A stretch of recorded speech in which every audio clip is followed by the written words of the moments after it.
Em uma entrevista a Sports Markets Makers, o Bruno Musi deu a seguinte declaração, abre aspas. A gente ainda precisa vender mais jogadores. Na segunda janela do meio do ano, a gente ainda precisa fazer algumas movimentações para equilibrar as contas. Rubens é um homem na vitrine? Por Pra isso estão colocando... Não, pra mim jogar. não. Pra mim não. Talvez Não? pela versatilidade dele. Mas pra mim não. Honestamente. E eu não acho que ser esse homem é excelente no caso do Rubens. Por quê? Quando você é improvisado, CJ, você faz nota 6, nota 7, tudo, e não é nota 8 em nada. É, mas todo treinador adora, né? Não, Você tudo pode, bem, é o mas- que você tá falando que não é Mas legal pra ele, né? Mas não, é pessoalmente, Tá, profissionalmente pra individualmente ali, ele não vai se profissionalmente destacar em pra nenhum. ele, né? E aí isso diminui, na minha opinião, o valor de mercado dele também. É, o jogador aí do seu lado tá concordando. em Concordo, silêncio. concordo. É. Concordo com o Cabelo. Ele tinha que estabilizar em uma posição ali? Então, aí depende do que ele quer pra carreira dele, né? Daqui a pouco o Cuca sai e fala, pô, o cara é esse cara. Aí isso acontece. O treinador levar esse cara que virou o coringa dele. Mas ele nunca vai ser um cara fundamental. Ele nunca vai ser um cara indispensável no time. Ele talvez nunca vai ser titular. Talvez nunca ele vai ser nota 8. É, e isso Não, é não não sei, sei, cara. cara. Eu Eu discordo um também, pouco. eu também discordo um pouco. Porque querendo ou Eu não, também assim, discordo. a chance dele jogar é essa, cara. Porque em qual posição hoje, se o Rubens falasse, não, eu vou me estabelecer pra ser esse jogador, que ele vai brigar de igual pra igual pra ser titular do Atlético ou pra ser esse jogador importante? Mas o problema é Talvez que ele não nenhuma. tá tendo oportunidade nem pra isso. Mas todo ele tá dia tendo ele- oportunidade de todo jogar dia- como ele nunca teve Todo no dia ele tá profissional do jogando Atlético. de um jeito diferente. Mas ele tá jogando, cara. Eu acho que tá em campo é sempre mais importante. Sempre mais importante. Então depende do que ele quer pra carreira dele. Ele tá satisfeito em ser sempre um primeiro, segundo reserva? Ok. Mas você acha que o mercado e o olhar internacional não olha para jogadores desse tipo? TJ, você acha que alguém vai vir aqui e vai pagar 6, 7 milhões, 8 milhões de dólares num cara que é reserva? Não. Que é porque ele é polivalente? Mas sei se assim, paga, se não. for o 12º jogador ou por vezes está Quantos, entrando e performando. Quantos jogos ele foi titular no ano? 4. Acho difícil. Acho difícil. A não ser que ele já saia barato, já saia O livre. Rubens vai titular em 9 jogos esse ano. É um bom número. Bom número. Não, o número é ótimo pra titular, ótimo. Ótimo. Eu não sei, prefiro aguardar e ver mais dele um pouco em campo. Mas Eu Tem gosto nove, dessa só tem 9 versatilidade. jogadores com mais jogos como titular Mas que o Rubens na temporada. pergunta Tanto que ele é o que- 11º, 12º. A pergunta que você fez foi: o Rubens tá nessa vitrine? Ele falou que não. E a minha resposta é não. Olha, Não, mas é porque assim, eu não vejo de fato o Rubens como um jogador de potencial pra ser muito bem vendido pra Europa. Não vejo. Ele é reserva hoje do time do Atlético.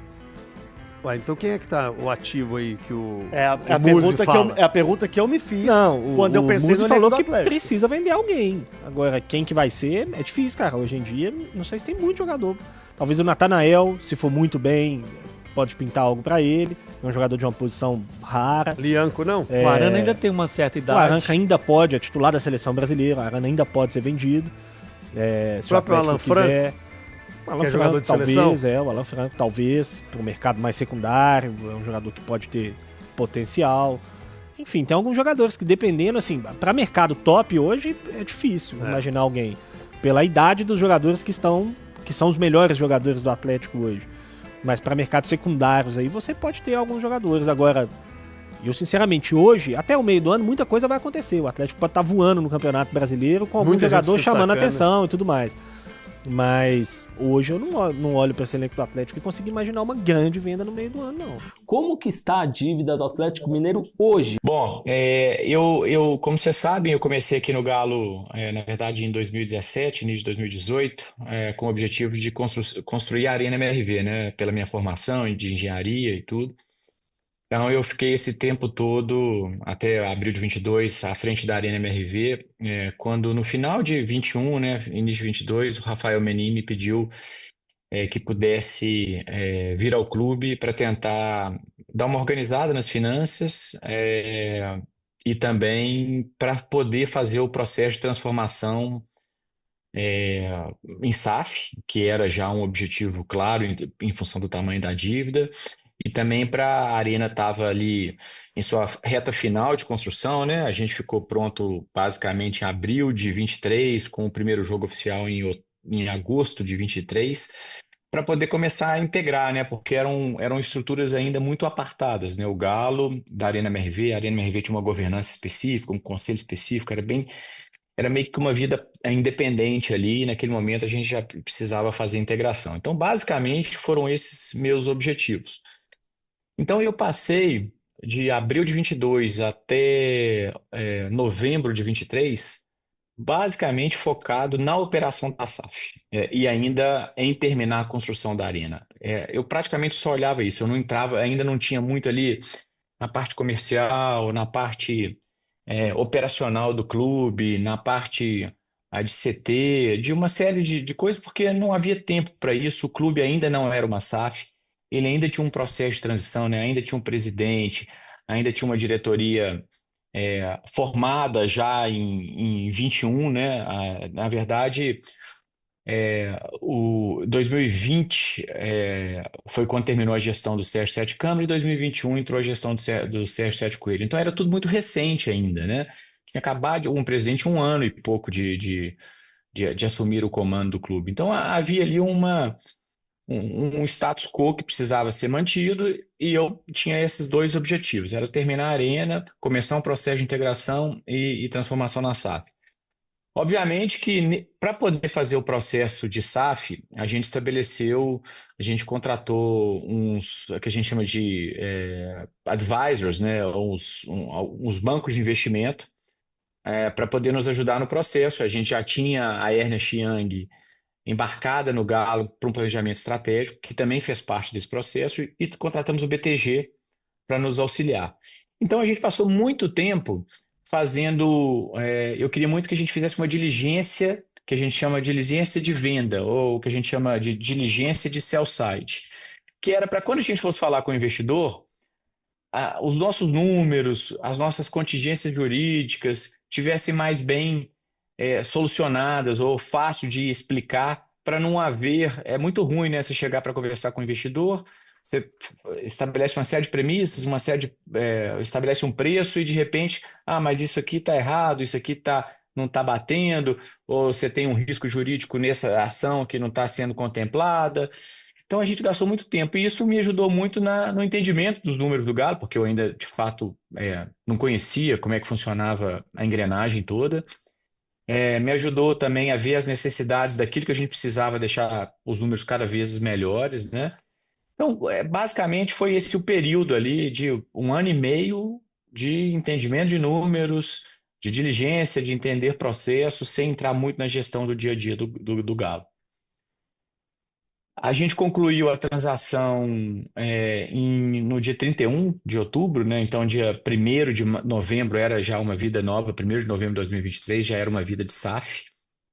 E ali sim eu ia começar, então, a fazer uma gestão nova, né? E nesse momento era tão importante fazer a SAF porque nosso endividamento era 2,1 bilhões de reais. Então era 1,8 quando a gente fez a transação, quando a gente fechou a transação, até a transação acontecer, ela chegou em 2,1. Então era um endividamento muito grande. E a gente conseguiu fazer os aportes necessários para que a gente pudesse respirar um pouco e colocar a dívida num nível um pouco mais baixo, mas ainda muito aquém daquilo que a gente acha ideal. Mas é tudo muito gradativo, né? A gente não consegue fazer as medidas na velocidade que elas requerem, porque você imagina, né? São anos de história, né? São anos de você debelar um investimento tão alto quanto esse. Não é uma tarefa simples e tinham muitos processos, muitas negociações. Então foi assim, tem sido, né, um trabalho bem duro para a gente. A gente tem um planejamento ainda de longo prazo. A gente tem um planejamento que a gente sabe que a gente precisa reduzir nosso endividamento ainda mais, né? Quando eu fechei a transação, meu endividamento ficou na casa de 1,3 bilhão de reais, isso em novembro de 23. A gente fechou 2024, né? Os números estão sendo auditados, a gente termina os números agora em 31 de março, né? A auditoria tem o mês de abril para poder validar, a gente publica isso em abril. A gente deve bater 1,4, a gente subiu um pouquinho o endividamento, embora o endividamento bancário e do endividamento da Arena tenham reduzido, que é o endividamento mais maléfico para a gente. Por que que ele subiu um pouquinho? Porque a partir do momento que a gente entra num processo de compra e venda de atletas, né, o contas a pagar e o contas a receber, a partir do momento que você investe um pouco mais na compra de atletas, você tem um contas a pagar grande. Então, essa diferença, o meu contas a pagar menos o meu contas a receber, de 23 para 24, ele aumentou em 90 milhões de reais. Basicamente, essa é a estrutura, né, que a gente chama de variação de capital de giro. Então, é isso que aconteceu com a gente. Então, a gente tem um ano de 25 bastante desafiador para a gente, mas a gente também tem bons aprendizados em 24, né? Qual que foi o nosso objetivo de 24? A gente precisava começar a fazer com que o clube fique, ele gaste menos do que ele arrecada. E aí, a forma como a gente gere aqui é que todas as receitas do Galo, sem contemplar receitas de vendas de atleta, elas precisam pagar os nossos custos. Ela precisa pagar folha, ela precisa pagar viagem, ela precisa pagar a operação da arena, ela precisa pagar borderô, ela precisa pagar o administrativo, ela precisa pagar o CT, ela precisa pagar todos os custos. E a gente conseguiu fazer isso em 24. A gente conseguiu fazer isso em 24. Então, é o que eu chamo de resultado operacional positivo. Ele está um pouquinho positivo, mas foi uma mudança muito grande. Nos últimos anos, a gente sempre foi negativo, ou seja, cada dia mais a gente cavava mais buraco. Então, a gente conseguiu fazer essa reversão. A gente conseguiu também fazer com que, aí eu entro numa outra linha, né, que é a compra de atletas e a venda de atletas. O Galo, ele vem, desde a entrada da família Menin, ele investiu muito na compra de atletas. A gente comprou muitos atletas e vendeu poucos atletas. Por quê? Porque em 2019 a gente não tinha elenco praticamente. Quando a gente foi eliminado lá do Afogados,